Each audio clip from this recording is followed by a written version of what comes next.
Министрлер кабинетинин төрагасынын биринчи орун басары Арзыбек Кожошов Баткен облусунун статусу жөнүндө мыйзамды ишке ашыруу боюнча президенттин тапшырмасына ылайык кеңешме өткөрдү.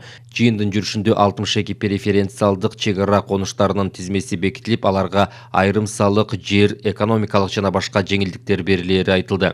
Арзыбек Кожошов белгилегендей, февраль айынын экинчи жарымында министрлер кабинетинин биринчи көчмө жыйыны Баткен облусунда өтөт.